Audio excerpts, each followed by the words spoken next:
Welcome to the Biz Doctor Podcast. Have you ever looked at your bank account, your revenue, or your bathroom scale and instantly hitched your sense of worth and value based on those arbitrary numbers? Me too. I've been there. And this value entanglement is what I want to talk about today to hopefully give you back your power and sense of worth from these external factors.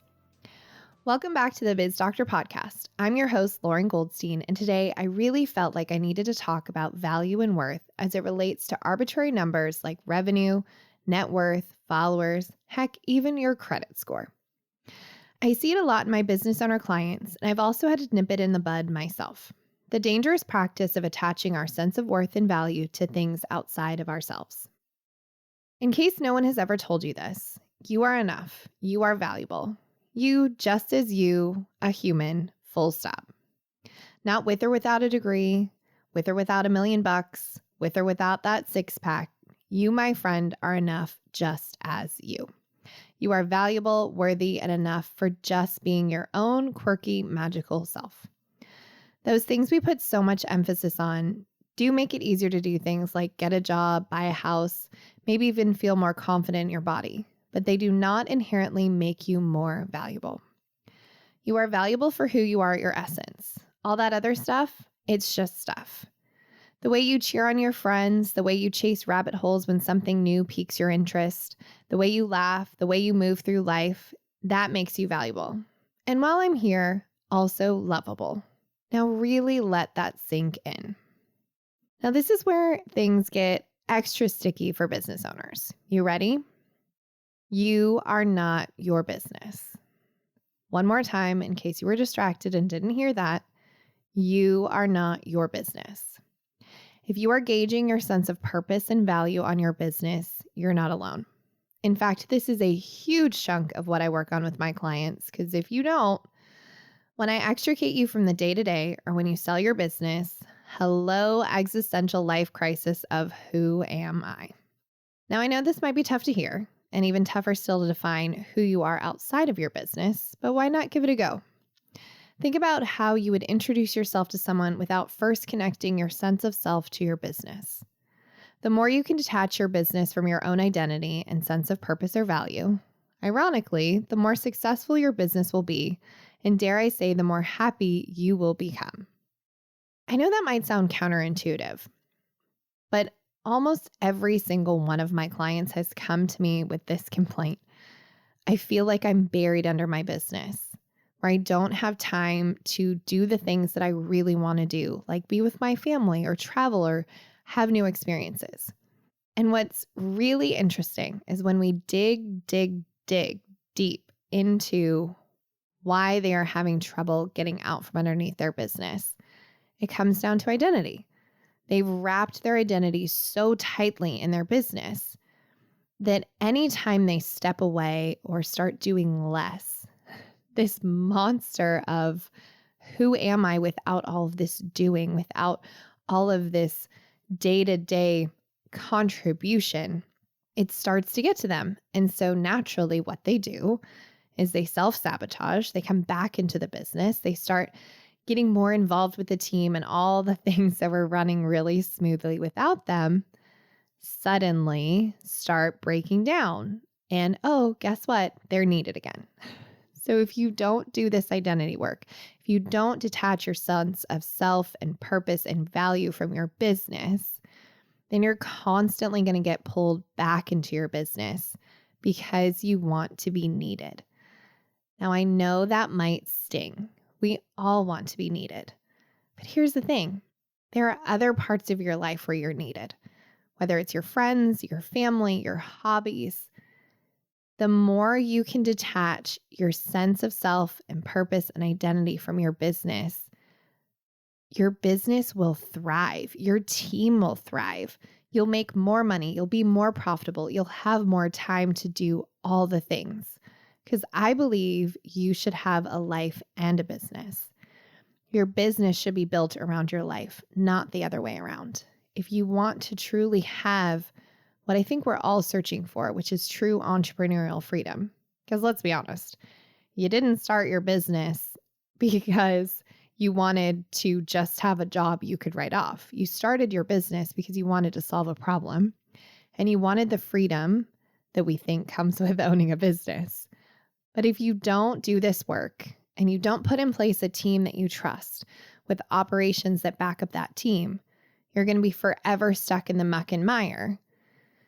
And you've heard me say it once, but I'll say it again. Everybody exits their business. It's just a matter of if it's on your time or God's time.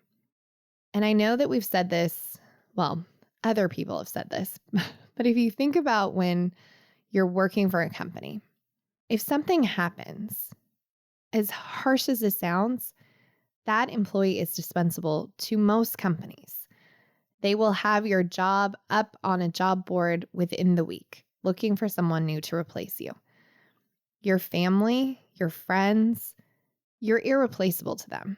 So as much as our businesses are our babies, as much as we want to really contribute to them, we also have to remember that at the end of the day, if we want to build a life that's truly worth living and have a legacy, we've got to be able to step away from our business and let it run without us. And the first step, well, one of the first steps, is really getting clear about who you are outside of your business so that when you do step away, you don't self-sabotage. When you do step away, you have the space and perspective on who you are and where you want to spend your time. Because a lot of this comes down to, where do you want to spend your time? Who are you at your essence? When we extricate you, when everything's running smoothly and you have the quiet, you better have the answer to who you are and where you want to focus your time. Otherwise, it's going to get really uncomfortable and really messy, and your team and your business is not going to thank you. Before we dive into the next bit, I want to take a second to share with you something that I've seen drastically change businesses and teams for the better. Imagine waking up every morning with a team that knows exactly what is expected of them and how to achieve success, without you having to micromanage them. Imagine how much time and dollars you will save by hiring the right team member from the start. Not to mention getting the most out of every current member of your team. That is what's possible with our tried and tested tool, the Golden Key Scorecard. The scorecard is a simple, impactful, and fillable tool for managing your team, ditching inefficiency, and I guarantee will help you stop playing whack-a-mole chasing team docs all over the place. It's as easy as filling out a form. If you want to get out from under your business, shifting from business operator to business owner, and take your business to the next level while reclaiming your time, then our Golden Key Scorecard is just the ticket. Our scorecard provides the time-tested framework and process to get you and your team out of the weeds and into a well-oiled machine that can scale without you. It's time for you to run your business instead of the other way around. Become an expert in this critical piece of the foundation to creating a high-performing team. Download the Golden Key Scorecard for free at goldenkeypartnership.com/go. Now back to the show.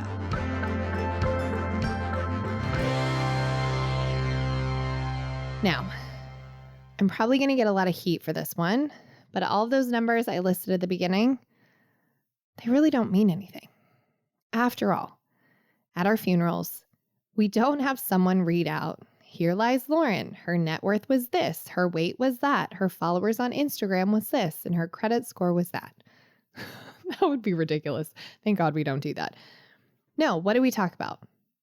How people made us feel, the impact that they had on people's lives, what we'll miss about them most. So if that's what gets talked about when we are 6 feet under, why are we so hyper fixated on what those numbers say? And what those numbers mean about us, or said differently, the meaning that we've assigned to those numbers. I used to think that this measuring stick would motivate me to quote unquote do better. But in reality, it just kept me locked into a never-ending cycle of never being enough. Have you ever been there? Where you just keep moving the measuring stick, you keep moving the end zone? This is why I wanted to talk to you about this very important subject today. As you've heard me say before, mental health is something that I am so passionate about, and I don't think we talk about it enough. So if we're out here comparing our behind the scenes to everyone else's highlight reel, it's easy to get discouraged and forget our own value which is why my hope is that this episode is what I call a pattern interrupter, where you're able to step out of that reactive autopilot life, where you're able to see a new perspective and shift the way you think about arbitrary numbers compared to your sense of value and worth. You are none of those numbers. You are you, and you are an extraordinary human being made of unique gifts, perspectives, and talents. There will never be another one of you, which I think makes you the most rare and valuable asset on the planet. So if you're in the hamster wheel of life, questioning your worth or making arbitrary numbers make you feel worthy or unworthy, let this be my love letter to you. I see you. You got this. Let your light shine bright and never let any of those numbers dull your magic. After all, everything is temporary. The good, the bad, the ugly. But you, my friend, are everlasting. You are just going to continue to get better and better. So don't let those pesky numbers get you down. You are amazing. All right, that's it for this week's episode. Thank you so much for listening in. If anything I shared sparked something in you, I'd love for you to share with me what that was and rate and review our show. And of course, share this episode with your friends or other business owners. I'd also so enjoy hearing from you. So let's connect. Tag or DM me on Instagram at It's Lauren Goldstein or LinkedIn or wherever you hang out on the interwebs. Lastly, don't forget to subscribe so you're the first to get notified when our episode is live and ready for your ears. Thanks so much for listening. Until next time.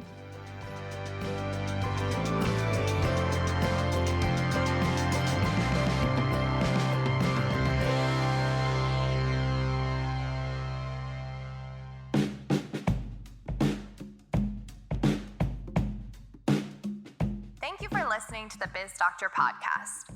Now, I like to say that friends don't let friends WebMD your business. So if you're wondering what your next steps could be, here are some options for you.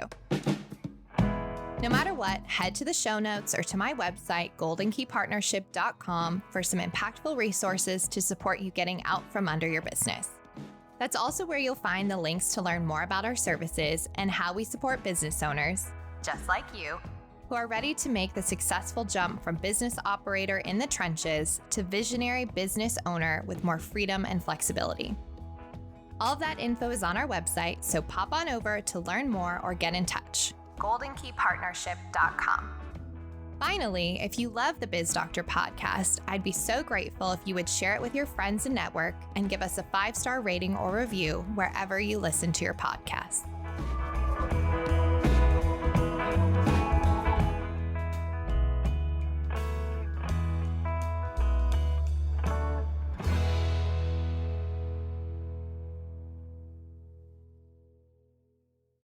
This is Story Studio Network.